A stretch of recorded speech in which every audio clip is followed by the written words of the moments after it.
brings people out.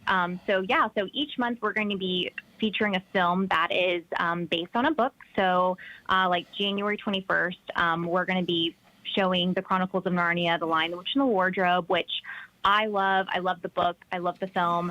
We're going to be doing some cool things that night. We're going to have a featured drink for kids and adults. We're going to have hot chocolate with marshmallows and whipped cream.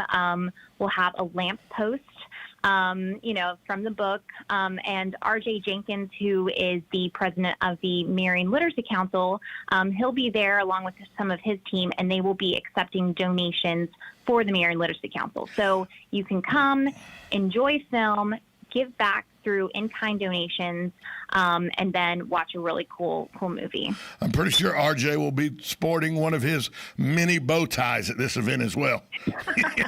I'm sure. Nobody rocks a bow tie better than RJ Jenkins. Can I just go ahead and say that publicly? Yeah, and you know that his bow tie is actually a wooden bow tie? Yes. It is, like, one of them is wooden, and I like touched it. I was like, oh my gosh. So yeah, he's fantastic, and he loves that organization. And so that's, like you said, so we're that month, so for this month it's Marion Literacy Council, but the next month, the Friends of the Ocala Public Library, they're going to be featured, and for the month of February we're showing The Color Purple. So of course that also supports Black History Month, and so we're going to be doing some great things to that night to bring some light to that book, and you'll also be able to support through some in-kind donations the public library, and then we'll be revealing each month a different movie and a different way that you can support when you come out. Yeah, Ready Player One is going to be your March movie, and then the other 3 movies will be announced. What I like about this is the in-kind donations. It doesn't now. Money is always accepted. Gift cards, money. Believe me, we like that. But if you got some books that you really like that are appropriate books, don't bring some of your sketchy books up. But if you got books that you really like and that moved you, I'll tell you.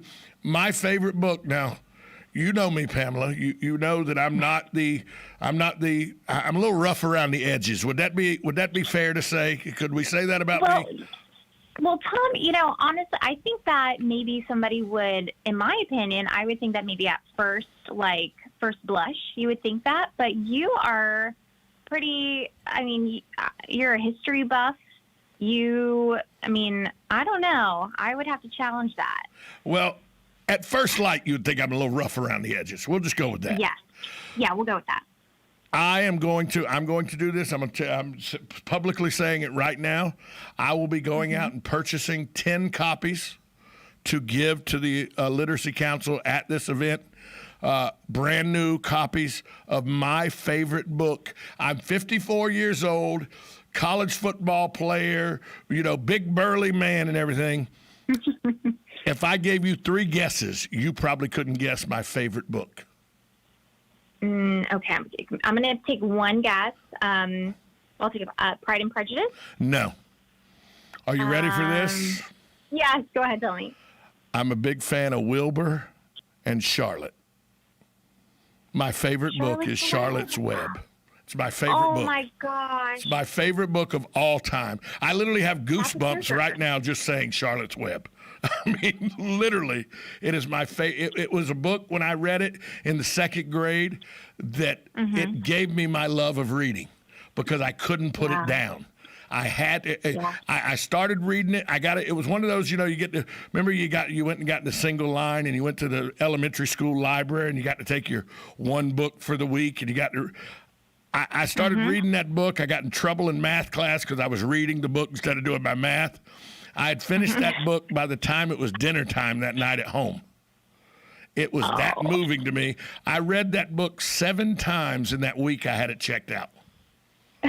That's how big I love hearing that. It's a great book. Wow. So I love knowing that about you now. I'm going to go get 10 copies just to donate because everybody should have the opportunity to read Charlotte's Web. Thank you. That's fantastic. It's a really good book. It's a really good book. But you know what? The Color Purple, I read that book in high school. Another book that moved me. I didn't read the Chronicles of Narnia, The Lion, the Witch, and the Wardrobe till after I saw the movie. That book was read to me in second grade, and then I read it on my own as I got older. But I just remember feeling it was so magical, and it was as I got older, there's so many layers and deeper meanings to it. C.S. Lewis had so much 100% to say. But I'm excited. We're going to have some announcements as we get to Ready Player One. There might be some more fun activities that people can enjoy. You can just imagine what we'll be able to do on the big screen there. How much is a ticket for this going to cost to come to one of these events? Because you're giving out free popcorn, a good movie. What's the ticket price? $5, Tom. $5. 1, 2, 3, 4, 5. Yep. You can't rent a movie on TV for $5. Exactly. And, the Marion Theater, if you haven't been in a while, I have to make a plug. We have a full bar. So we've got beer, wine, whiskey. We make you vodka soda. We've got great stuff, all the sodas for kids. Right. We're going to be making hot chocolate, in January. And then, we've got all the snacks, the popcorn, brownies, chips, anything that you'd like. And of course, we encourage people before they come to the movie or after, go and have dinner downtown. There's so many great spots to support our downtown businesses. I have a person who I will remain nameless, but you know them very well. We'll just leave it at that I've spoken with. I've heard rumors from speaking with this person. There may even be at the Marion Theater in the near future a return of the last Sunday comedy night. I've heard something about that. Ooh, really? I know the guy that hosted that pretty well. And that was, yeah. I think it's made for the Marion Theater a little better than it was. Although it was very good at the Riley, I think the Marion might be a little better venue for the last Sunday comedy night. And I've talked to numerous occasions somebody that you know pretty well, and we've talked about maybe revising the last Sunday comedy night. So, lots of things going on at the Marion, because it's not just a theater anymore. You've envisioned this, the folks at the Riley and the folks at the foundation, you've envisioned this as not just a movie theater, but a community theater. And that's what I love about the new vision. Yeah, absolutely. We last month, throughout the couple months we've been open, we've had some live concerts. We're going to be pushing soon. You can rent out the theater. We've got a rental, I think, tonight. We've got a birthday party up in the top of theater. We had a private party up there a couple of weeks ago. You can. It's your anniversary and, it's your 30-year anniversary and you want to watch the film that you saw on your first date, you can contact us. We'll throw, Pretty in Pink up there and, it can just be for you and your wife or, and a bottle of wine. We can make all that happen. So we're trying to really make this space something that everyone can come to. And, we're not showing first-run films anymore. We're showing everything from, The Godfather to Toy Story to, this week we're showing 2001 Space Odyssey. Which is a great movie. Some really cool stuff. And we're excited about it. And we've had a good turnout. But we just want more people to come out and experience the theater. One of the greatest movies you mentioned, Pretty in Pink, John Crider as Ducky. He doesn't get the adoration he should get.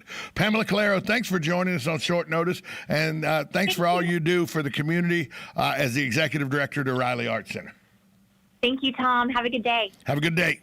That was Pamela Calero from the Riley Arts Center Marion Theater, showing some movies that are going to help literacy.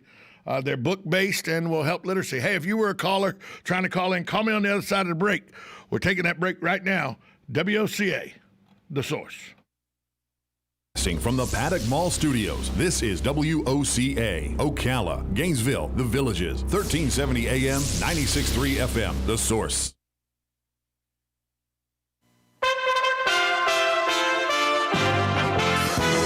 USA Radio News with Lance Pry. Raphael Warnock is projected to have defeated Senator Kelly Loeffler in their Senate runoff race in Georgia, bringing the Democrats within reach of the majority in the upper chamber. NBC, CBS, ABC, Fox News, and the Associated Press called the race for Warnock shortly before 2 a.m. Eastern. Loeffler has not conceded. The Democrat John Ossoff, Republican David Perdue race is separated by only a few thousand votes in favor of Ossoff, with 99% of the precincts reporting. In the 2020 presidential election, Congress meets today for a final tally of the state's electoral votes. Expect the